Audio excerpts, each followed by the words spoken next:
No. And did you ever get any money from Meyer Lansky? I never got money from any of those fellas. None of those None fellas? of those fellas. None of these that I've been reading about, and none that I knew. They never gave me anything. None of the Shennies? No. I don't even speak to it. I mean, I met that Charlie once or twice. I don't even talk to him. You don't like it? No. Night Court with Joe Lanou live on X. Also known as Duck Corella. I refuse to answer on the grounds of made attempt to You criminal. got any business? I refuse to answer on the grounds of attempt to criminal. You have any profession? I refuse to answer on the grounds of made You attempt have to any criminal. occupation? I refuse to answer on the grounds of made attempt Are to you a criminal. known racketeer? I refuse to answer on the grounds of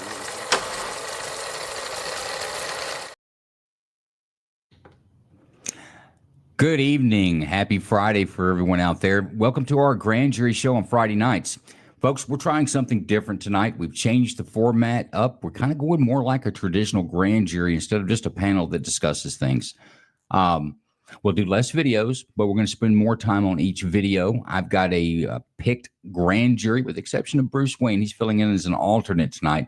But every week going forward, we're going to have 5 new grand jury members. I'm going to act as the state prosecutor and present the information to the grand jury. We'll have expert witnesses. Tonight, we've got Jason with 3D Response in here with us. He'll be giving out or answering questions for any technical answers or things that might be within his wheelhouse as a 30-year veteran in law enforcement. But let me go in. Let's introduce our jury tonight. I want to thank each and every one of you guys for volunteering to do this. The judge that appointed this grand jury, which is yours truly, has appointed John Matthew as the foreman. He will be the foreman for the 5-man jury tonight, and he'll be responsible for deliberations and passing any information back and forth, although we'll be pretty relaxed with that. Well, we can just have a discussion since we're all really just here. But we also got Rob Warnock out of Oregon. He volunteered to sit on this and take the pain and punishment. Welcome, Rob. We've got our co-host, Bruce Wayne, who's going to sit in a small chair in the back of the room and act as the 5th tiebreaker if we get into that. And we've got Sherry Mullenix, I believe, out of Texas, with us as a grand jury member, and our very own Casey, who's a loyal listener to some of our other shows. She volunteered to be a grand jury member as well. But welcome, grand jurist. Anybody have anything to say or anything?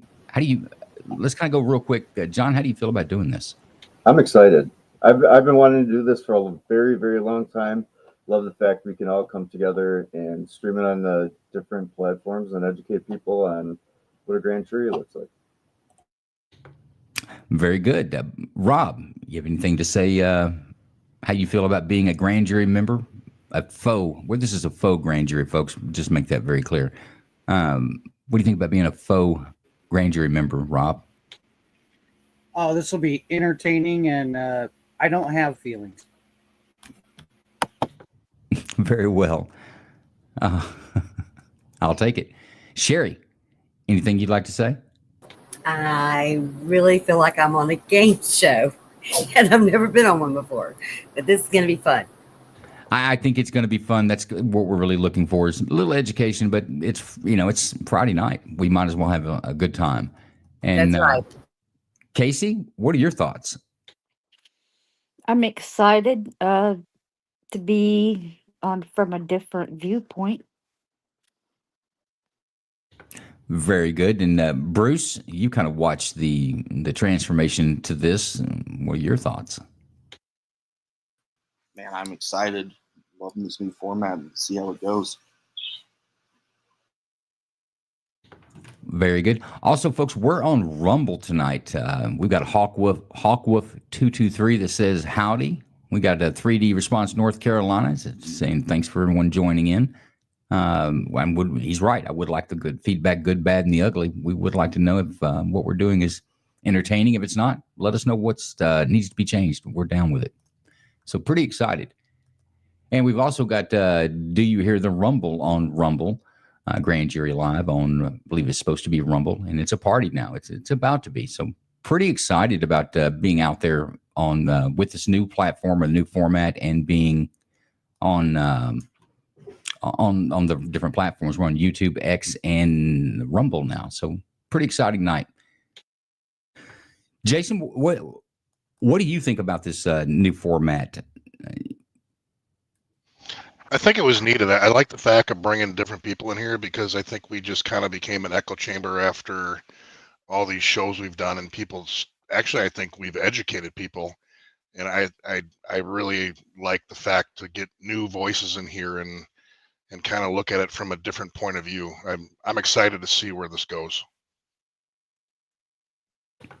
You know, that's exactly what I was looking for. Is that I think it's just going to be very interesting to see how other people see it, and after the information is presented, and you kind of look at it from a law standpoint. So, let's get into it. We've got. We want to go over things. Let's talk about what a grand jury definition is for anybody that may not be familiar with it. We hear the term thrown around, but what is it really? Let's take a look. A grand jury is a group of general citizens. They're convened by a court of whatever jurisdiction that this grand jury is going to be served in. And then they'll serve from about anywhere from 2 to 3 months or 1 to 3 months when you're seated as a grand jury. The judge appoints a foreman like we did with John tonight. And their job is to, just like it says there, unlike a jury trial, which decides guilt or innocence, a grand jury focuses on whether the probable cause exists to issue an indictment. It's used in serious felony. In most states, it's a felony, has to go through an indictment. It's kind of your constitutional right to be indicted prior to going to trial. It operates in secret. You don't know anything about it. It hears from the prosecutors, witnesses, but not defendants. Sometimes a defendant will testify, but it's very rare. But they don't hear from the defendants. There's not a defendant attorney. This is not a trial like you'll see in court. It's just not handled that way. And it doesn't require a unanimous decision by the jury. Only thing it requires is a majority. Casey, are you having trouble with your connection? I've got you here twice. I don't know which one to add. How about that one? All right. Now let me figure out which one to take away.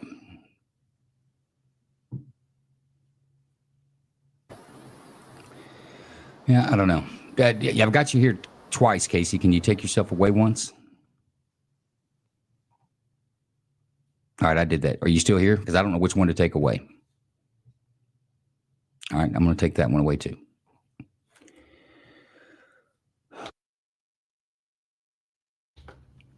Maybe we'll have a 4-member grand jury tonight. I forget where I was at. This process stems from the English common law and is common in the U.S., but it's rare elsewhere.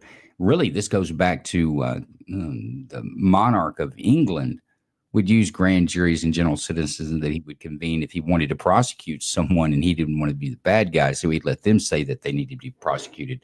But the real story of this is that a grand jury is only going to decide on probable cause. It's not a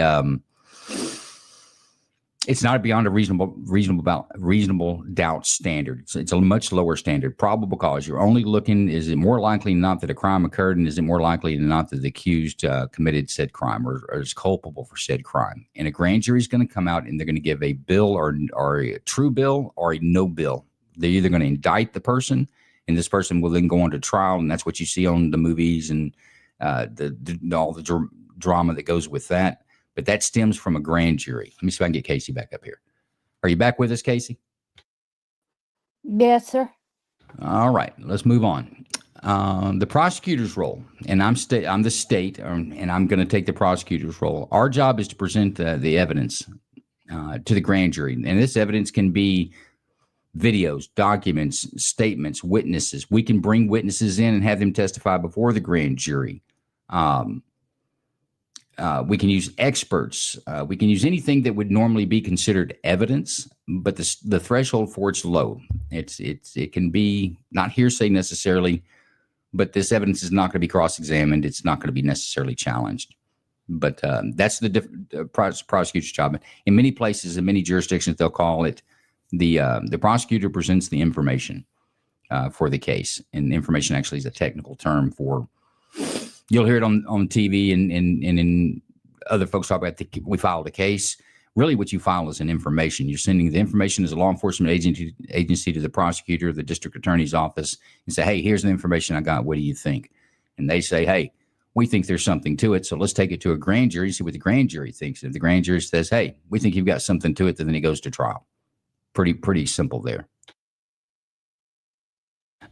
Grand jurors' roles. A grand jury has the authority to indict or decline an indictment. Grand juries independently decide whether probable cause exists to issue an indictment, a true bill, or not, a no bill. A minimum of 3, in this case, a minimum of 3 out of 5 jurors must agree to indict. If there is no decision or we can't come to conclusion, any tie or any dispute goes to the accused. So the state loses on that. Next thing, grand jurors, that you need to understand is what probable cause is. It's kind of actually sometimes different. A lot of folks have trouble finding this, but probable cause exists when evidence suggests that it is more likely than not that the accused committed the alleged offense. It is a lower threshold than beyond a reasonable doubt. The standard used in a trial requiring... We lost our foreman. It's a lower threshold than beyond a reasonable doubt used at trial, requiring only a reasonable basis for prosecution, but not a proof of guilt. An indictment doesn't, and we heard this under the Trump administration, well, he's been indicted, he's guilty. It's no, the old phrase that you can indict a ham sandwich is true without a doubt, because remember, there's only one side presenting evidence in this situation. But it doesn't mean guilt. It just means that there's enough probable cause that you found as a grand jury that there's enough probable cause to hold an individual over for trial, where they're going to go into the court system, where jury will be picked, motions will be heard, and they'll have a jury trial, and then someone will be either found not guilty or guilty of whatever offense they've been accused of. But the probable cause. Here's some examples of probable cause. A witness identifying as that the accused is the perpetrator. Physical evidence like fingerprints, DNA, video evidence is very handy when it comes to law enforcement. Linking the accused to the crime, police reports detailing incriminating circumstances, example, given possession of stolen goods or video of you doing it. All of these things can build a foundation for probable cause.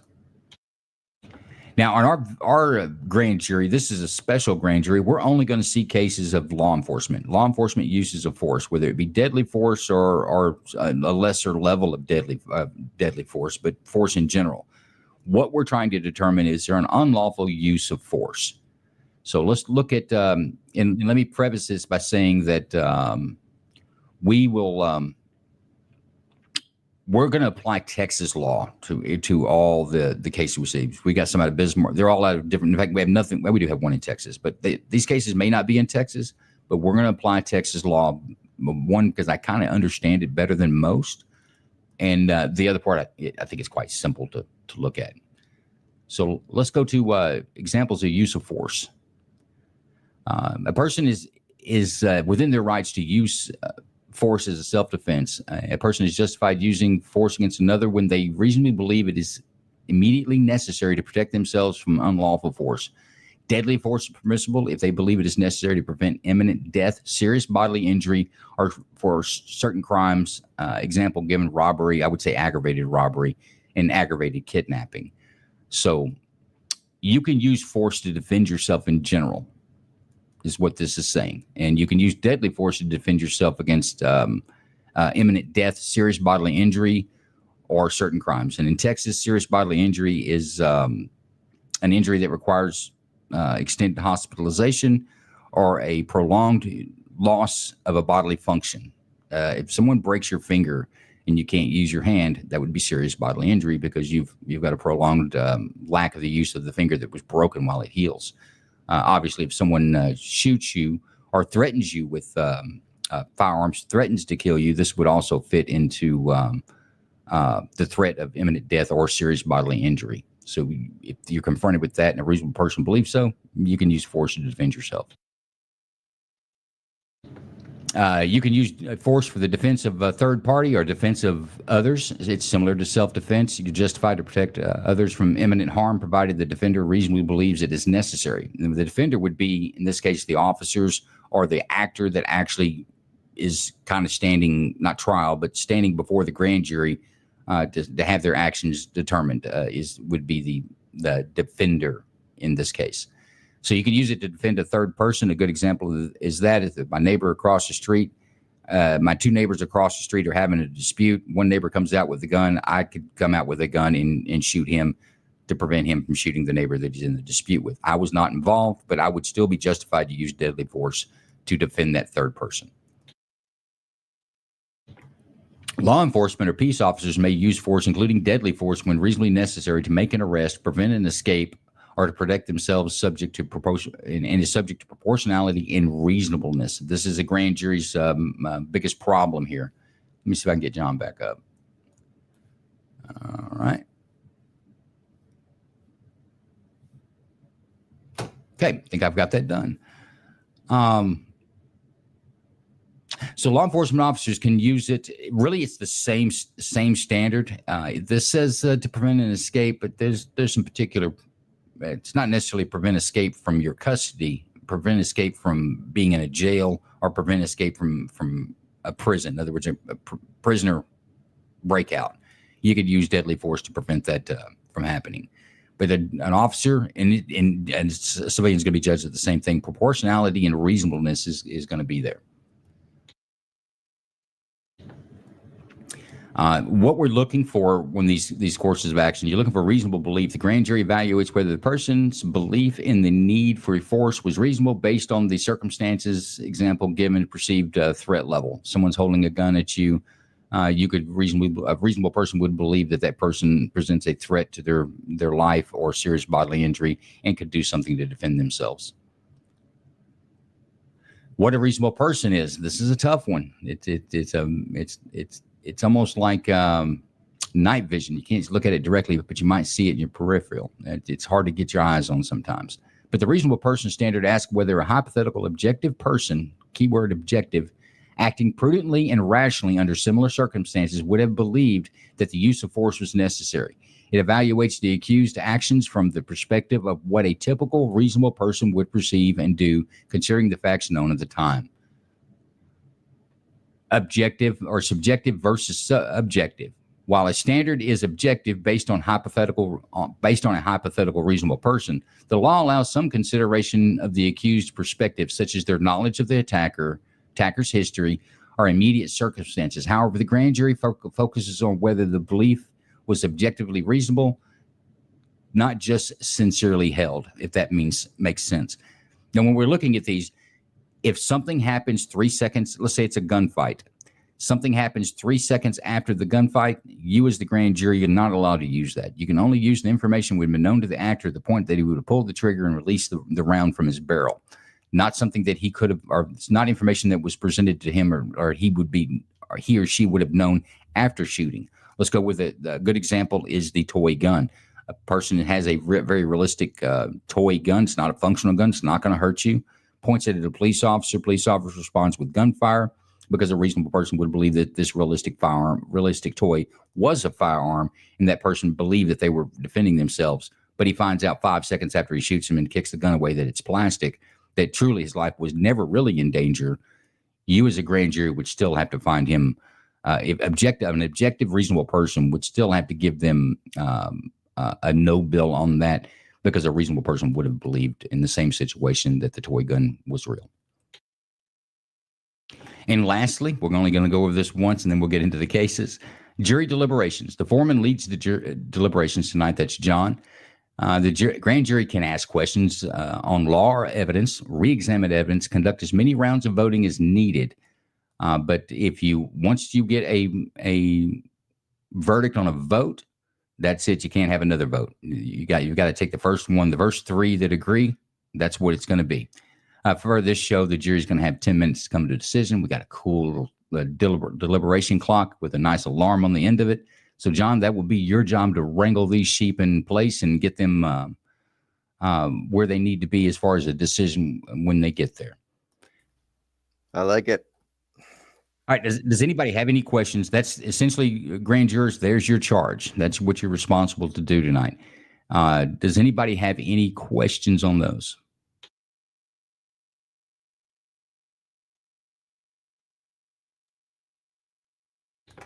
Okay, I'm going to take that as a no. We have no questions.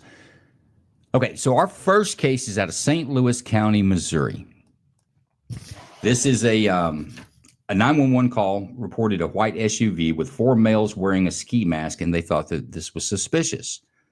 Law enforcement responds to this call for service. They make contact with this white SUV in a parking lot. A vehicle pursuit ensues when they attempt to pull it over. This goes on through a kind of a wild police chase through the city. The vehicle wrecks out. Persons get out of the occupants get out. 4 people get out of that vehicle. Some are dropping guns as they go. They take off. They get about a half block away. Law enforcement encounters them.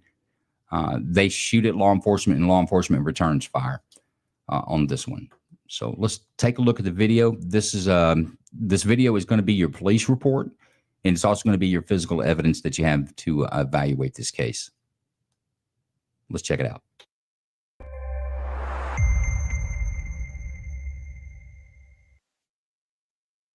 I'm Lieutenant Colonel Stephen Sack, Commanding Officer of the Division of Criminal Investigation. On Wednesday, January 26, 2022, the St. Louis County Police Department Crimes Against Persons Unit was asked to conduct an investigation into an officer-involved shooting that occurred in the city of Ferguson, leaving 2 St. Louis Metropolitan Police officers injured and 1 suspect deceased. At approximately 12:52 p.m., the St. Louis Metropolitan Police Department received a 911 call from a citizen reporting 4 suspicious subjects wearing ski masks sitting in a white Toyota 4Runner in the 800 block of River Trail Court in the city of St. Louis. A short time later, 3 St. Louis Metropolitan Police officers arrived on scene in 2 separate, fully marked police vehicles. As the officers pulled into the apartment complex, they observed the reported suspicious vehicle. Officers immediately recognized that the vehicle was one in connection with a homicide that occurred overnight in the city of St. Louis. At approximately 1:13 p.m., the white 4Runner fled from the officers traveling northbound on Riverview Boulevard. Responding officers activated their emergency equipment in an attempt to pull over the speeding vehicle. The driver did not comply, and a pursuit began. From northbound Riverview, the vehicle fled west onto Jennings Station Road at a high rate of speed, while officers continued to pursue. The suspect vehicle continued traveling westbound on Jennings Station Road, crossing into oncoming traffic lanes, ignoring numerous traffic signals, and endangering other drivers. At one point, near the intersection of West Florissant and Lucas and Hunt Road, the suspect vehicle left the roadway out of the view of officers. The vehicle re-entered the roadway with at least 1 flat tire, but continued to flee.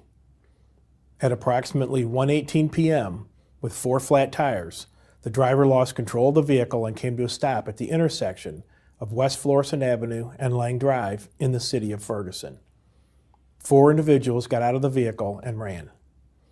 At least 1 subject picked up a handgun as he ran from the vehicle. All 3 St. Louis Metropolitan Police officers exited their vehicles and gave chase.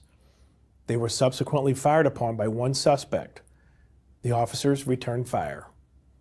2 of those officers were injured by shots fired from the suspect. The officer who returned fire struck the suspect multiple times. An officer in need of aid call was broadcast, and law enforcement personnel from several agencies responded to the scene. Arriving officers and first responders rendered first aid to the injured officers and suspect. The officers and suspect were transported to area hospitals for life-saving treatment. You are about to see relevant dash camera video and hear police radio traffic of the St. Louis Metropolitan officers' response to the incident just described. The body-worn cameras assigned to the responding St. Louis Metropolitan Police officers were not recording. As for 12, you can disregard. 26, respond for a suspicious occupants of an auto. 874 River Trail Court, 874 River Trail Court, cross streets of Riverview Drive and River Trail Drive. It's nuisance pavement property. Caller states there are 4 men in a white 4-door truck with ski masks on. There's no plates on the truck. Doesn't say what they're doing that's suspicious, but the caller would like for you to check them out at 12:58. 65, can you take me out with 626? 65, this girl will take you out with 26 at 1308. 26 priority, we're in pursuit of a homicide vehicle, John Edward 7, Union 3 Henry. We're going to be northbound Riverview from Hall. 67 northbound Riverview from Hall Street, 1314. 67. This is 626, ma'am. We are going to be taking a left onto, we're passing Fontaine Place on Chain of Rocks Road. Passing Fontaine Place on Chain of Rocks Road, John 7 Edward, Henry 4 7. Correction on the plate, John Edward 7, Union 3 Henry, occupied one time as a white Toyota 4Runner. And all cars is a white Toyota 4Runner, John Edward 3, Union 3 Henry, 66 in pursuit, 1314. We are Jennings Station Road passing Wentworth. We are westbound. Westbound Jennings Station Road passing Wentworth, 1315. 612, can you verify the plate? John Edward 3, Union 3 Henry, 66, that's the correct plate. John Edward 7, Union 3 Henry. There was involved in a homicide last night at Natural Bridge. Homicide just stood on a contact advised on it, or wanted for the murder. John Edward 7, Union 3 Henry, wanted for murder first. That's going to be a white Toyota 4Runner. What's the location? Clear, we're still westbound. We're going to be on Jennings Station Road passing Fairhaven. Jennings Station Road passing Fairhaven, 1315. Passing McLaren. Passing McLaren, white Toyota 4Runner, 1316. Go and check on your... Northbound on West Florissant. On all cars on West Florissant, that white Toyota 4Runner, John Edward 7, Union 3 Henry, 1316. Passing Strathmore. Passing which street? 627, 66. 626, passing McLaren on West Florissant. All cars passing McLaren on West Florissant, white Toyota 4Runner, 1316. Support. Let's check with air support, see if we got air support up. Air support, what about it? We're checking. That's clear. All right, it just went off the road. Possibly going to crash here. No, he's back on the road. He's back on the road. Our left front tire is down. We're passing Solway, still on West Florissant.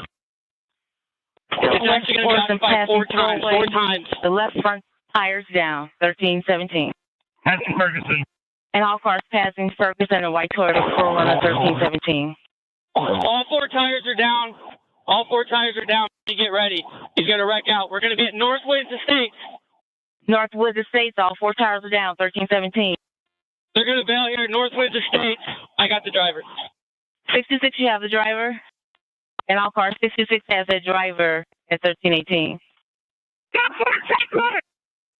Go ahead. Which car is setting off the emergency button? John! What's going on? Shots fired! Shots fired, Northwoods Estates, 1318. Officer need of aid, 1318. Dispatch, we need an address. 66. Cars here, secure our cars! Section. All cars, officer need of aid, Northwood Estates, 1319. 326, 66. County, over. Where are you at? 66, what's the address? 528, we're behind the county officer now. We'll give an address as soon as possible. 528, that's good, thank you. We have county en route, also EMS en route. Of all officers, okay? Negative. We need an ambulance and 2 officers. That's good. We have EMS en route. We're going to start a second one. 601, 1600.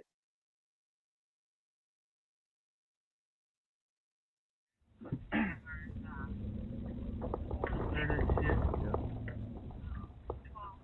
there anyone around it? Try to set it so we don't send one. There's no one. There's someone else. That's it. Flip around. Right here.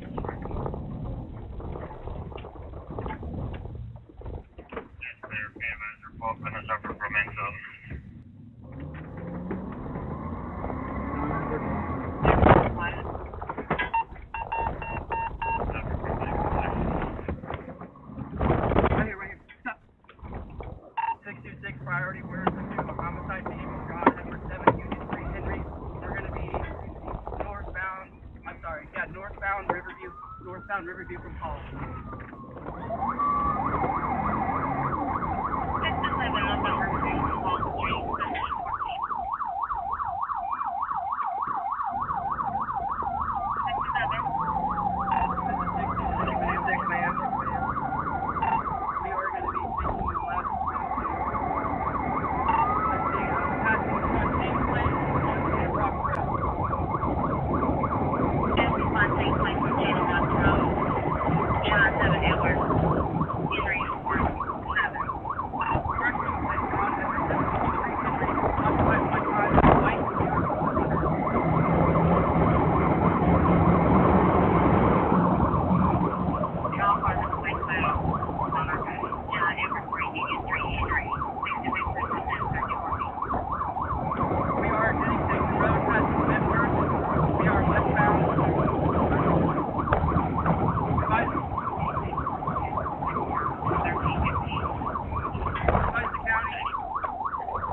All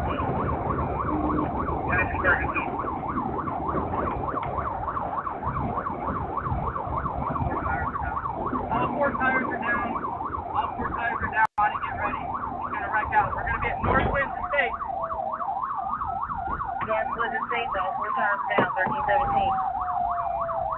They're gonna bail here at Northwinds Estate. I got the driver.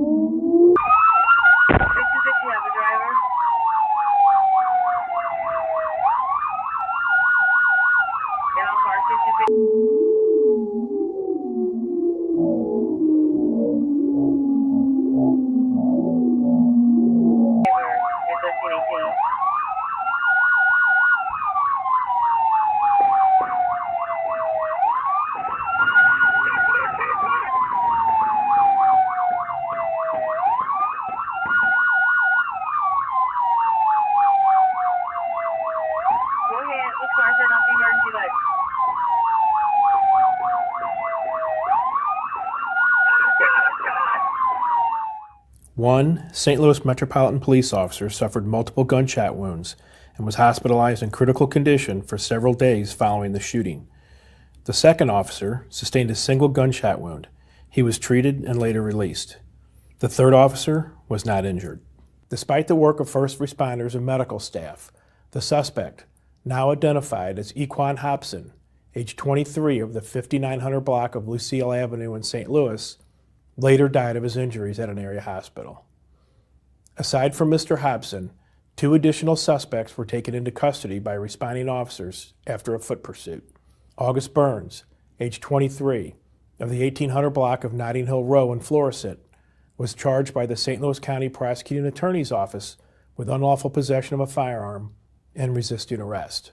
Clyde Thomas, age 35, of the 5500 block of Highway 32 in Farmington, Missouri, was charged with resisting arrest. On March 11, 2022, the fourth suspect, Johnny Lewis, age 23, of the 800 block of Canaan Avenue in St. Louis, was arrested by the Las Vegas Metropolitan Police Department in Las Vegas, Nevada. Lewis was charged by the St. Louis County Prosecuting Attorney with resisting arrest by fleeing, creating a substantial risk of serious injury or death. Charges are merely an accusation, and defendants are presumed innocent until and unless proven guilty in a court of law. In total, the pursuit lasted 4 minutes and 16 seconds. A 9mm Glock 43X pistol attributed to Mr. Hobson was located near him on scene. A 12-gauge shotgun was recovered near the suspect vehicle, along with an ammunition carrier worn by Mr. Burns when he was arrested. Mr. Burns admitted to possessing the shotgun while inside the vehicle. Mr. Hobson fired the pistol until it was empty. 3 recovered shell casings were forensically matched to the pistol attributed to Mr. Hobson. In total, 34 shots were fired by law enforcement. The St. Louis Metropolitan Police officers involved in this incident are 28 years of age with 2.5 years law enforcement experience, 25 years of age with 3.5 years law enforcement experience, and 27 years of age with 1.5 years law enforcement experience.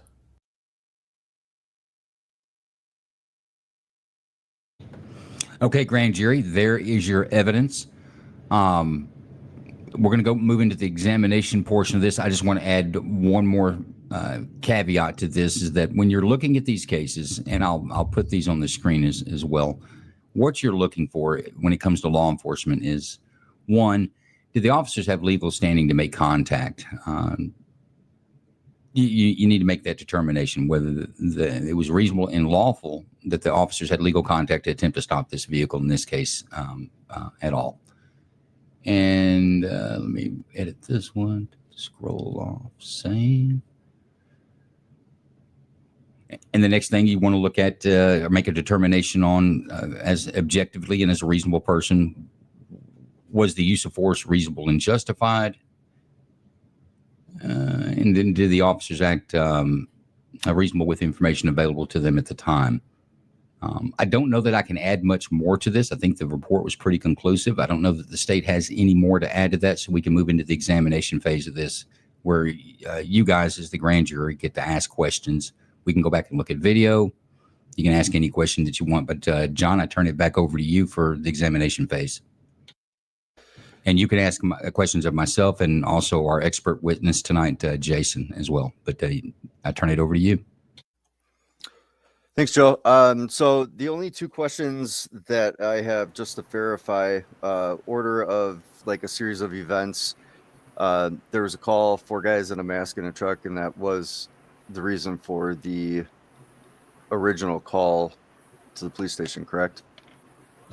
Correct. It was a civilian that saw this 4Runner with 4 males in it wearing ski masks. He thought that was suspicious. That initiated the initial contact.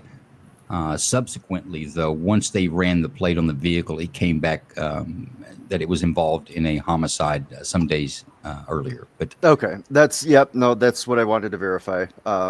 And so there was a call, and then they found out by running the plate that plate that they ran was involved. Okay, so then the only other thing that I question is, obviously there was a pursuit. They saw the guns. Who made the first shot?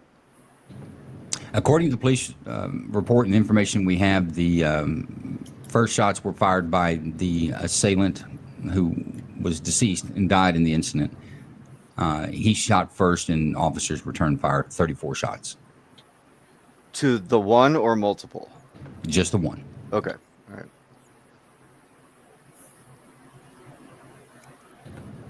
Okay. Any more questions from the grand jury? Rob? Yeah. Do we have any body cam footage available at all? Nope. The only video footage we have is what we were able to show you there. I have one. What's your question? How fast were they going to pursue them? You know what? I'm not sure. Would you like to go back to the video and see if that shows on the cam? I didn't think it did. I was looking for it. I didn't see anything. It was pretty cool, though. It felt like I was playing like Gran Turismo. Yeah, that's just what it's like. Yeah, you know what? I don't see the information on the. I mean, I know they can't pursue them at as high as the speed as they were going and reckless as they were going, but I was wondering, Well, you say you know that they can't pursue them. What makes you think that? No. I said I know they can't pursue them at a really high rate. I mean, I know they have to stay some kind of distance, right? Well, that varies by state. Yeah, it varies by department. That's not it's not a hold up, guys. It's not a state law, and it's a policy that some agencies will adopt. Jason, do you want to chime in on that? I think your agency has a no pursuit policy. Okay. We do. We can pursue for person crimes with homicides, assault, anything that's a public safety issue. We can't pursue for property crimes. Right. And if you're pursuing what you said there, that's if you're pursuing, it's get this guy. It's not. There's no speed limit attached to it. That would fall on the supervisor to either call the pursuit off. The pursuit is making a public safety issue to innocent people at the time. So it's each one is different, but speeds don't really matter. What matters is the circumstances surrounding the pursuit, and also how many people are we endangering by pushing this guy? Is this the right time to arrest? And correct me if I'm wrong, but county was called in also. Is that correct? I believe it was multiple agencies, but it was a single agency that affected the arrest and was involved in the incident. Okay. But let me ask you, why would that matter? The only reason why I asked is because if they're crossing, jurisdictions into a different city, because every state, including Texas, has what's called a fresh pursuit law. Essentially, if you can see the taillights, you can continue to pursue through jurisdictions, and you're lawful. Okay. So really, the question at hand is, was there excessive force on on behalf of the police officer. Well, and let me be clear on this. The question at hand is we have a homicide. Homicide is defined not only in the law, but in the law. That is the death caused by another human being, whether it be justified or not. It's homicide. If you accidentally kill someone, it's homicide. If you intentionally kill someone, it's homicide. The only question we're trying to determine here was the use of force and the homicide. Was it justifiable? Was it in defense or was it not? Well, I think it's pretty clear that they engaged on fire with police officers, and they were obviously fleeing for a reason. Okay, guys, we don't have any more questions. Let's go into deliberations. You guys are kind of cutting it up, and that's when you need to do that. Any more questions or any more pieces of the video that we want to see? No. Nope. No, I think that's pretty good. Nope, I'm good. Here's my proudest point of the show. That's the deliberation clock. When it starts ticking, you guys have 10 minutes. John, it's all yours. All right. So what do you guys think? Any comments, questions? Nope. For me, it's a no bill. We're indicting the officer for what he did. No, Bill. No, I actually think that it's pretty clear that these guys were wanted fugitive type of people that were getting caught and fleeing and just were on a crime spree.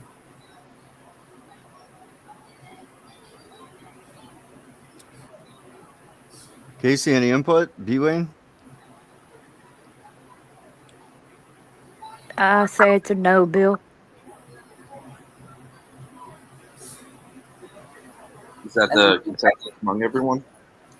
And they for what? I think, yeah, B. Wayne, you're kind of the tiebreaker, right? If needed. Yeah, I'm just gonna let you talk it out. So, yeah. So one thing I just wanted to bring up is the element of not being there, not seeing anything. And with that being said,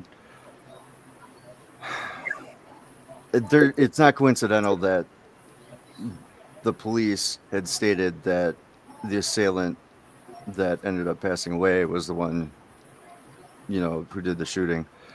So him shooting first, obviously in self-defense, is when the return fire happened. So I don't think there's really anything other than self-defense at that point. I mean, if it was the other assailants leaving, and they were blaming the dead guy, that would be a little convenient. But it seems Right. John, seems pretty straightforward. You have to look at it from the standpoint that there's a reason why I asked if there was body cam footage, right? Because then that would actually prove whether or not the assailant shot first or the cop shot first. But we have to use the information provided to us, and what information provided to us shows the cop shot in self-defense, and there's nothing more to say. Right, right. And so I was, one thing real quick, Sherry. So, without having the footage, like you said, and it not being refuted or rebutted from any information that we have, I mean, can't really charge on that. Go ahead, Sherry. I just wanted to clarify when you asked Joe, that he said that all the 38 bullets were on that one assailant? No, 34 shots total, and that was from law enforcement on. Right, but I mean, for law enforcement for that one assailant, or was it for all the assailants? The one. Oh, wow. Doesn't mean they all hit him. Was that as excessive or not? But I don't think so. But okay. I can chime in with a point of law on that if you like. Okay. The amount of force used, go back to proportionality. You use enough force to stop the force that's being used against you. So what you will typically see with law enforcement officers and other folks engaged in this type of activity is that once they begin to shoot, they're going to shoot until there's no longer a threat. That may be 2 bullets. That may be 50. Just the number of bullets alone cannot be a determining of that. Well, that was too much.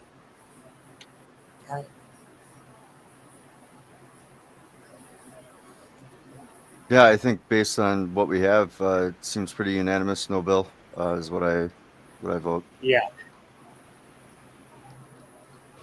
All right, give me 3 no bills. I got John as a no bill. I got Rob as a no bill. Give me a third one.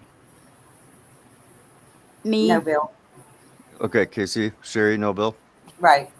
Bruce, you want to make it unanimous? It's a no bill for me. I think B's got some questions. So wait, if the bad guy with the gun points it at the cop but doesn't shoot first, you are billing him?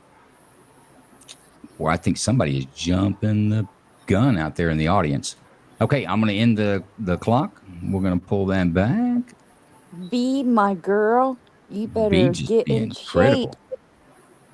You better knock it off, girl. And there's our first verdict from the very first grand jury here tonight, and that is a no bill for the officers in St. Louis County in a justifiable homicide. Good job, folks.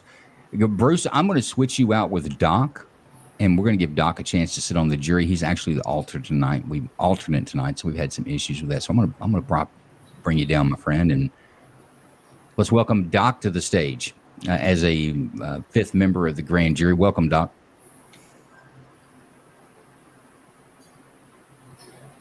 I think he's with us. Are you with us, Doc? Can we continue?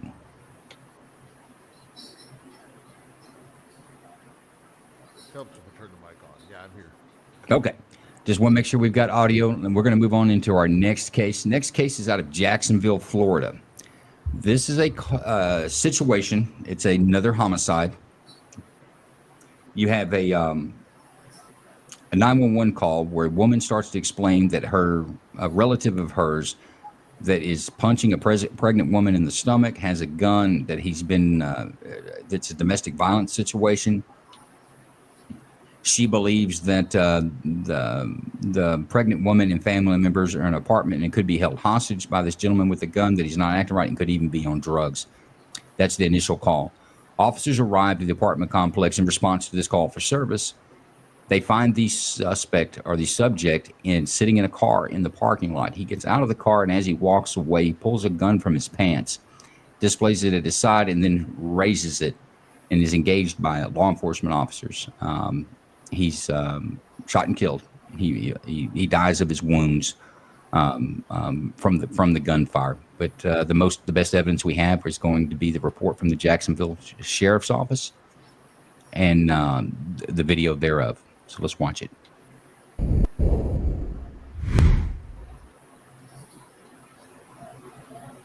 I'm Mike Schell, the Chief of Professional Standards for the Jacksonville Sheriff's Office.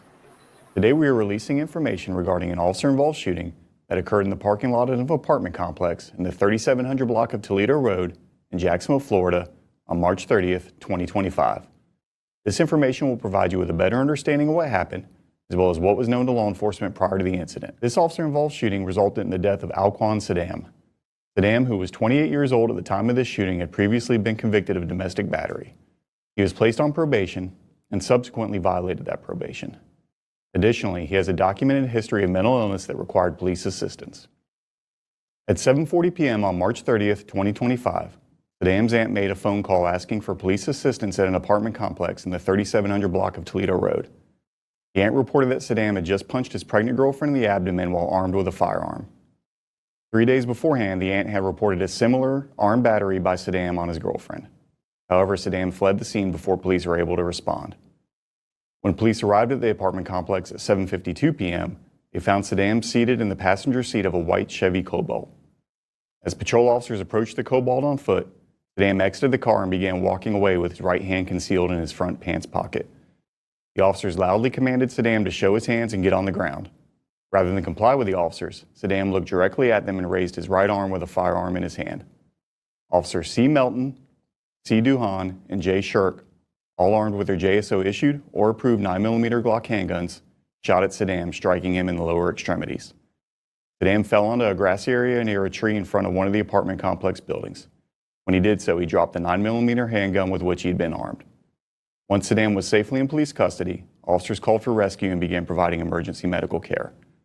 Paramedics arrived on scene and transported Saddam to an area hospital for treatment of his gunshot wounds. However, he died at the hospital. First, you'll hear a portion of the emergency call Saddam's aunt made reporting an armed battery on his pregnant girlfriend. During this call, Saddam's aunt shares information about similar armed battery that occurred 3 days prior. Jacksonville, what's the location of your emergency?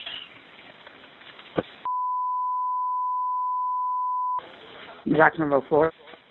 Could you repeat that address? But they're calling and they're scared, so I need somebody to get that, like, real quick.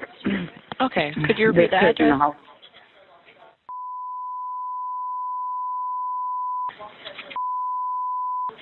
Jacksonville, Florida, 32217. Is this a house, apartment, or trailer? Apartment. I already called them out the other day. I don't know why they didn't take his weapons. Alquan? Okay, how do you spell that street name?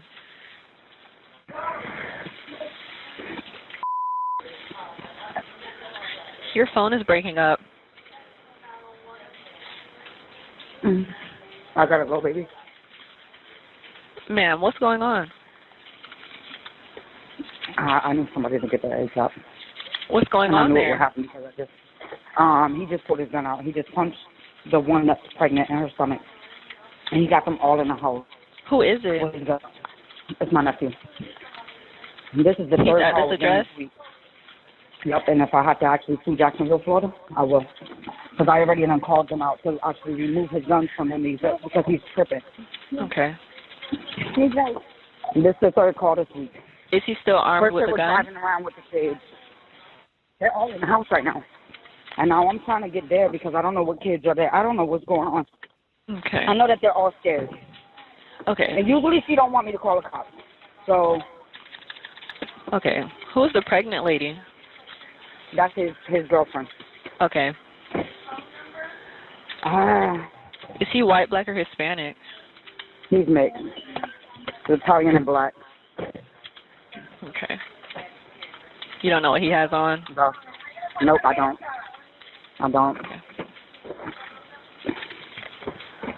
So you don't know if he's still armed at the moment? He is. It's been on his back for like weeks. He's been running around with his gun on his back for weeks.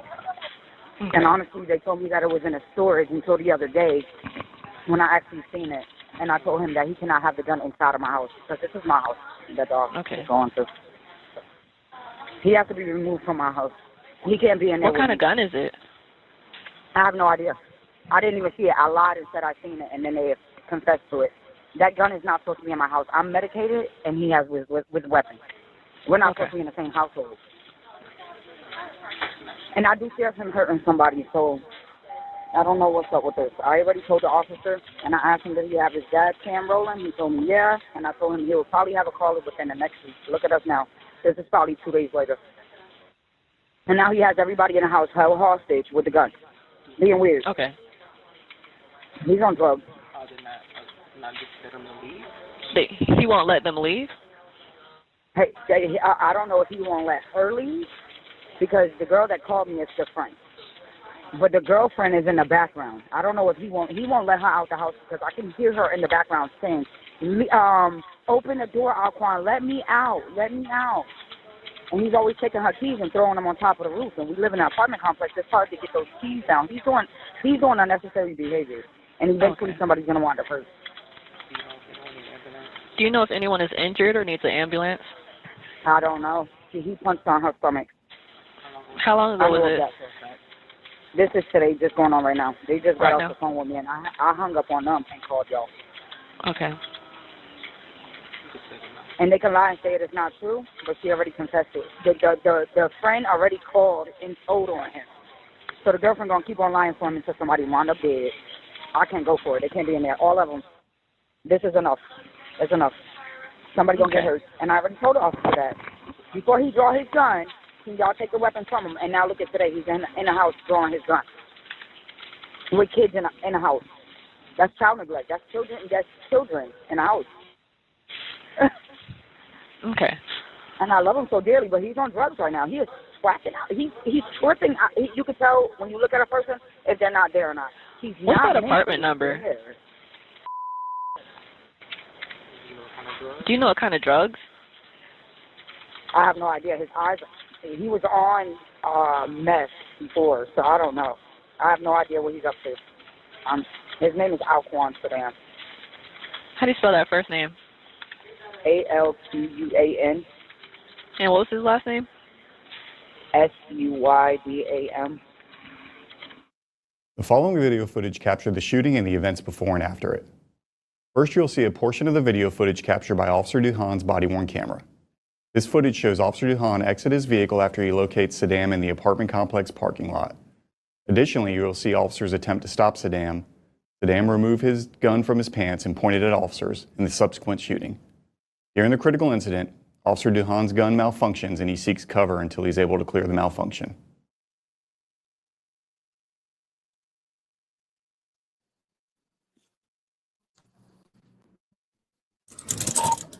Ten-4, he's right there. Give us 10-33.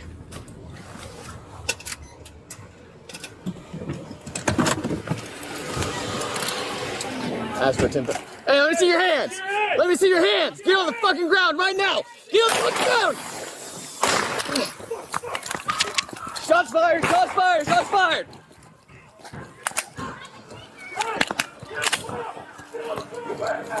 Where is he? You see him? You see him? Get on your fucking face!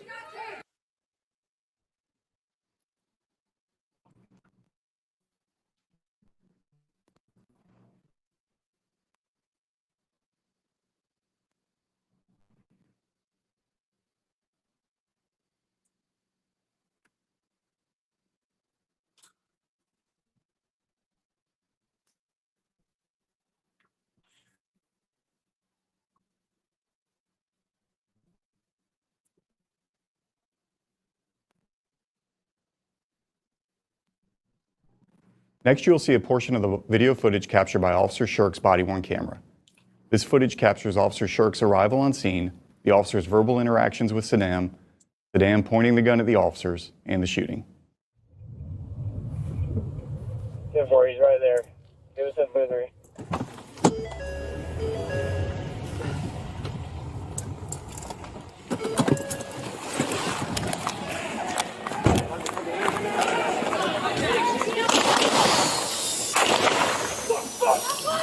Shots fired! Drop the gun now! Where is he? You see him? You see him? Yep, right here. Let's go. Get on your fucking face! I have a dispatcher on this show.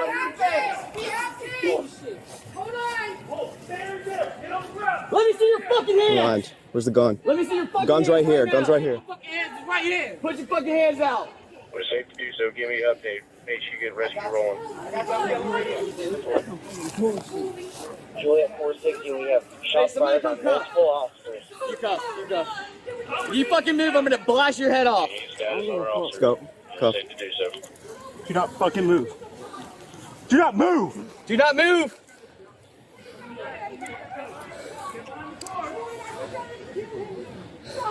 India 649, we're taking one into custody right now. Stop moving! He's struggling? I got him. Hold it here. Go.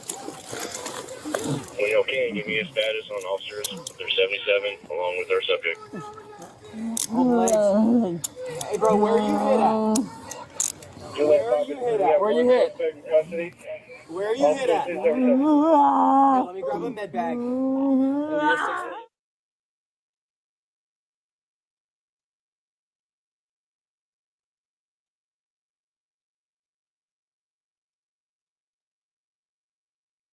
Finally, you will see a portion of the video footage captured by Officer Melton's body-worn camera. Officer Melton's body-worn camera captured his arrival on scene, Saddam removing his hand from his pocket and pointing his gun at officers, and the subsequent shooting. Additionally, this footage includes the officers taking Saddam into custody and rendering emergency medical aid until paramedics arrive. Due to Officer Melton activating his body-worn camera after the shooting, there is no audio for the initial 30 seconds of his video footage.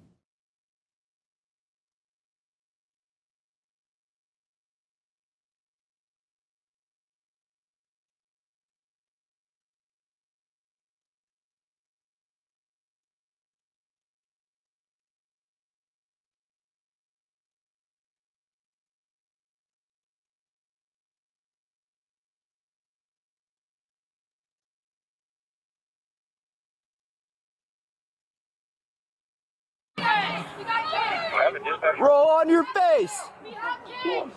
Hold on! Stay right there! Get on the ground! Let me see your fucking fucking hands.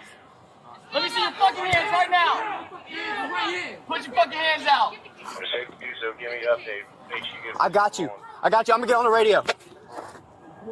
Juliet 460, we have shots fired by multiple officers. You fucking never blast your head off. status on our officers. You're safe to do so. Do not move. Do not move.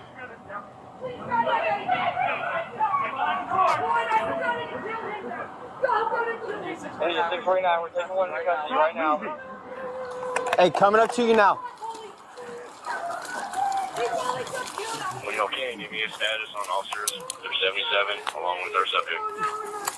Hold legs. Hey, bro, where are you hit at? Where are you hit at? Where you hit? Where are you hit at? Hey, let me grab a med bag. India 649, start rescue 267, Bravo Mike, shot in the leg. All. No, I'm good. Hey, let's go. Hey, here, bag. Here, gloves, bag. Yep. Hey, get some scissors. I got some. Hey, on my A-pillar. hey, right here. 65, Do on. Do. Oh, perfect. Cut. Okay, we got one Bravo Mike down with like contact units trying to collect all the victims and what makes this happen. We're 77 now.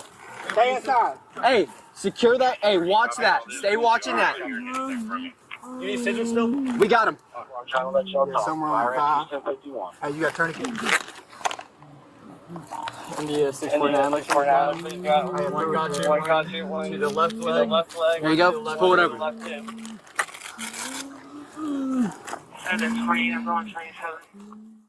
Crime scene detectives responded to the scene during the investigation and collected Saddam's SCCY model CPX-1 9mm handgun from the grassy area near where Saddam fell to the ground. All right, there's your evidence for this case.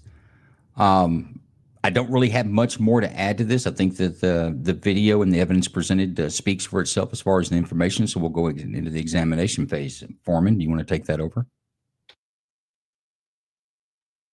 And by the way, I go to the foreman on this, folks. Anybody in the grand jury can ask a question. Each one of you have the same charge as a grand juror to examine and cross-examine.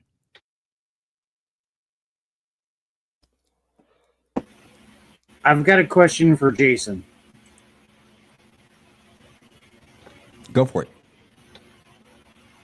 At any point in time when you get a call for a domestic violence issue, can you decline or just be called off?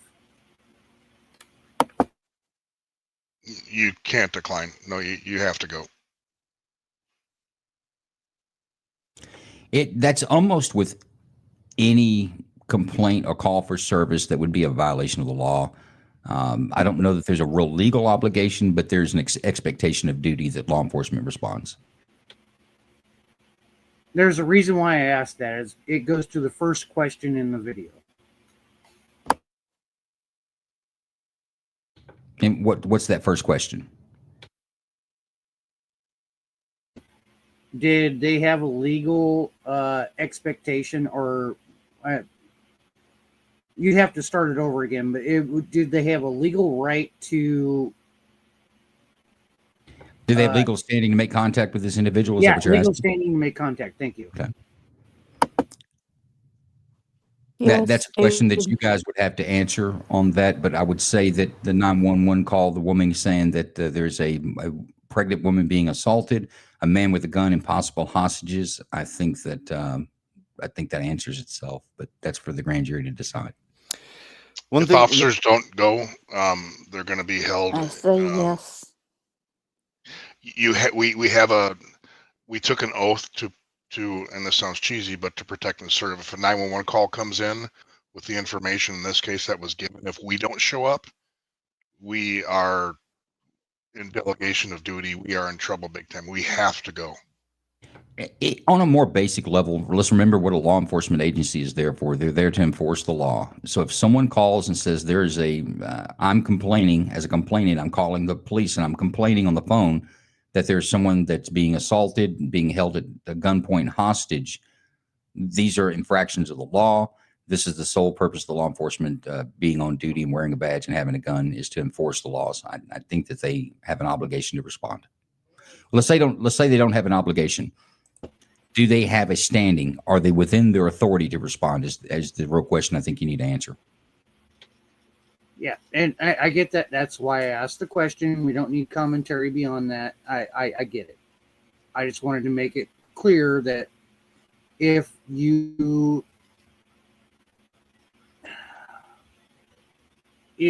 you're called to that kind of a situation, you're deliberating right now. So I want to ask you to pause. You're deliberating right now, so let's stick to the. Yeah, we'll hash that out. So one question I do have was as far as the identification process, because the guy alleged was named, so that was the first identifying mark. But like when other than Italian and black, there was no other description of anything because she didn't actually see anything, and called on behalf of someone else. So what sort of identification, like who was laying on the ground, who got shot, who went to the hospital? That's the only thing I don't have clarity on. And I don't know. It was the person that even showed it, or if that was even presented in the video at all. Yes, it was the person that was the actor in the initial 911 call. Laquan, whatever his last name was the person they made contact with in the parking lot. I don't know. Do you guys want to go back and watch the video or no? Or did you want to deliberate? You got the evidence to review, so now's the time to ask that. If anybody wants to go back and see any portions of the video, let me know. Yeah, I'm good. I don't think I need to see any more. I think we're good to deliberate. I don't think anybody else has any questions, Joe. If you want to start the clock. I heard somebody jump in the middle of theirs. Is that it? Start the clock? Yeah. And you're on the clock. And we're deliberating. Go ahead, Casey. I'm sorry? We're deliberating if they had a cause to make contact, right?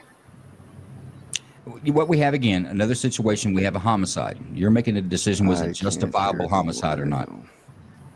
Well, I mean, he pointed a gun at him, but I mean, I know we want to sit there and say, you know, the guy could have pointed a gun and the cop could have got back in his car and like until he dropped the gun or something. But you know, it's there's a point of law there. Police officer has a duty not to retreat, so keep that in mind. They do not have the ability to walk. They have a duty not to walk away or retreat. Okay, so if we're deliberating, here's my honest question: is did they have a duty to actually make contact? Which I think they actually did. Everything that happened after that is just a cascading. I'm going to pause you again. You're not looking for a duty. You're looking, do they have the authority? Is what you're looking for. I'm sorry, Joe, but yeah, I get that. I understand that. That's what I'm saying is, I think that's the question we actually have to answer before we can say bill or no bill.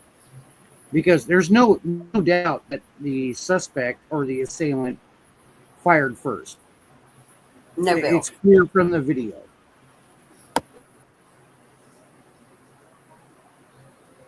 No bill. They did have a legal standing to make contact. That's what we're deliberating. Well, there's a couple of parts. So the first one, you need to figure out, do they have legal standing to make contact? If that answer is yes, then you ask yourself, did the officers act reasonable with information available to them at the time? That doesn't mean just what's on dispatch. The information is what their eyes see when they get there. So everything that you saw, the officers' body-worn cam, that's the information they had available to them at the time. Was that reasonable? Did they act reasonable with my answer to that is yes. Yes. And the last question, was the force reasonable and justified? Yes. Yeah, I didn't see anything excessive there. So no bill. Okay. Well, it looks like I'm a no bill. Rob's no bill. Casey, you're a no bill. Doc, you're a no bill. Correct. And Sherry, you're a no bill too, right? So it's Correct. unanimous. Yes. We lost your foreman. His whatever went out. Let me see if I got him. Get him back up here. Oh, there he is. You guys with this cheap internet, we'll have to talk about that offline. Sorry about that, everyone. No, that's the second time my audio went out. Can you guys hear me okay? Yeah, we can hear you fine. I heard you saying you couldn't hear anyone earlier, so no worries. It's what we have. Yeah, I don't have any other questions. I'm gonna go no bill on this too. Well, the verdict is no bill. It's a unanimous verdict. Good job. Good job on that one. I really thought y'all get stuck in the mud, but I've got another one. We're still early. So It was a hard one. what'd you say? What'd you say, Sherry? I said, give us a hard one. Well, let's go to Houston. Well, you know, it is weird though, and I just want to add something too, because Jason brought up a really good question before that I was kind of thinking about, and that was like, how do you identify something or someone at that given moment? So when it comes to a vehicle, it could have been a different plate. So there could have been a bait and switch on the plate. And that's why I was kind of asking about identifying who was, you know, the guy on the ground. Well, let me ask you this. Let's say they pulled up there and Laquan was still in an apartment beating a pregnant girl. That wasn't Laquan. They pull up there and it's a person that matches Laquan's description, so they get out to make contact with him. This person pulls a gun from his pants and begins to run off and points it at police. Would that change the situation on justifiable use of force? No. I just meant like, yeah, the force, that wasn't any real issue or concern. It was just, you know, identifying at the beginning. That could be an issue, you know, as far as something not for the victim, but for, you know, the officer. John, here's where I'm going to push back on that, because it doesn't matter if the description matched 100% perfect or not. Dude pulled a gun and pointed it at cops. I completely get. Once again, I'm not disputing that at all whatsoever. I just was curious because, you know, it was very fast. I was expecting there to be like 15, 20 seconds. So it's like, obviously you don't know what you're getting when you're coming onto a scene or a situation. And I didn't know if they already identified him or not. And I was, you know, more or less just curious as far as if they knew right away that was him. And the other thing that was interesting too is the call. The lady said that she was on drugs or medication, but then said he was high. So I don't know. I just thought that was strange, but it had no relevance in the use of force. And I think you guys are getting stuck in the mud on this. If you back it out on a more basic view, especially for a grand jury, is when we talk about, let me give you an example of when an officer wouldn't have legal standing. Let's say an officer goes to a house where he's having an affair with a woman, and he's inside the house. He's not on official duty. He's in there doing the dirty. And the husband walks in, a dispute happens, and he shoots the husband inside of his own home. The first question that legally you would have to answer, did the officer have legal authority to be where his feet were standing? Because if you can't be where you're standing, then you almost lose your ability to defend yourself. Does that make sense? He's inside someone else's home, and that person that comes home and confronts him inside of his own home, he's not there because he's on a police call. So there would be questionable whether the officer had legal standing to be there. Probably he would, because the wife could give him consent to be in the house. Let's say he kicks in the door and goes in and eats something out of someone's refrigerator, and they come home and catch him. This cop's doing this. Just because he's a cop, just because he's a police officer, he's going to lose his ability to defend himself in that situation, because he doesn't have legal standing to be literally standing where he's at. Now, take this situation. The officers pull up to McDonald's for lunch, and they're walking into the McDonald's store, and the same black male gets out of the same white car, pulls a gun from his waistband, points it at the officers. Would you have any issues with them officers using using lethal force to defend themselves in that situation? Can I interject real quick? Sure. And I'm so, John, I think you can take every single scenario and apply it to the next one. You can take laws and apply it to the next one, but every scenario is different. So in the first one, my question was, where was the charge of murder that the cops started the pursuit from? Every charge I read was just possession of guns or whatever. I didn't see the reason for the pursuit. And when that whole thing started, they have reasonable suspicions to stop that car because you have a guy with a ski mask on. Well, that's suspicious.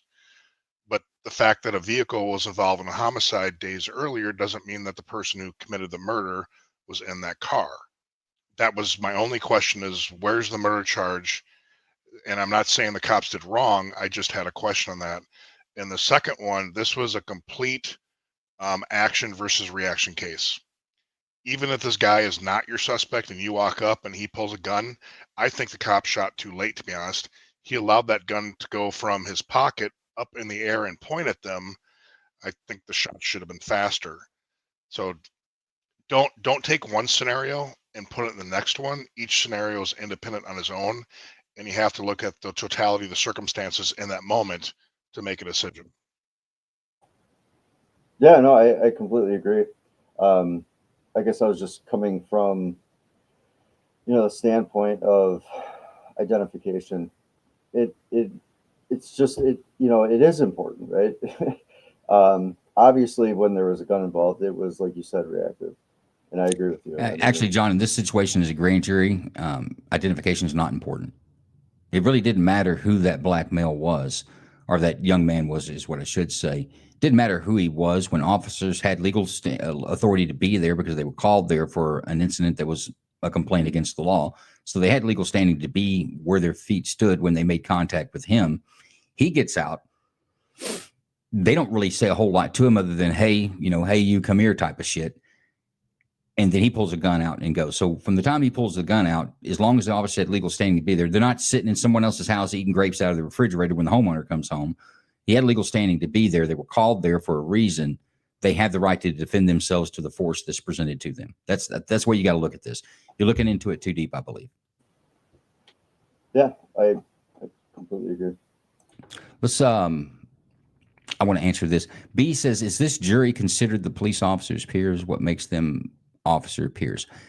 Peers in the legal standing, and Jason's going to push back on me because he doesn't agree with this, but legally, peers means the jury comes from people who are subjected to the same jurisdiction that you're being charged in. In other words, they could be in, if you're a defendant, they could be in your shoes because they live in the same jurisdiction, would be prosecuted by the same district attorney's office in the same court system under the same police officers that arrest you. That's what makes you peers legally. Not that you're equal peers in stature, profession, or any other aspect that would make you peers. What makes you peers peer in the legal system is that people who sit on the jury are people who are subject to the same prosecution, that they could be subject to the same prosecution and enforcement that you are. But let's get on to Houston. This is I know you disagree, but I can pull some case law if this shows. And I understand what your point is, Jason. But legally, the way it is now, that's what peer means when they say a jury of your peers. You guys can agree all you want, and I'll show you case law. But let's move on to Houston. This is Houston County, Texas, Houston County Sheriff's Office. They receive a call from a truck driver who's parked behind a convenience store. That initially he says that the store clerks from the store came out and told him that the store was on fire. So he calls 911. Hey, they told me the store was on fire. As he's on the phone, he kind of continues to investigate. He drives around. He sees a black male, and he doesn't see any smoke. They're asking me to see smoke. I don't see smoke. He drives around from the back to the front. There's a black male out by the gas pumps. He's pulling the faces off the gas pump, gas hoses and things like that, damaging the store. The clerks lock themselves inside. He relays that information to law enforcement. Law enforcement arrive. This person, once they make contact with him, they attempt to detain him. A fight ensues, goes to the ground. There's two officers, deputies there, a male deputy and a female deputy arrive second.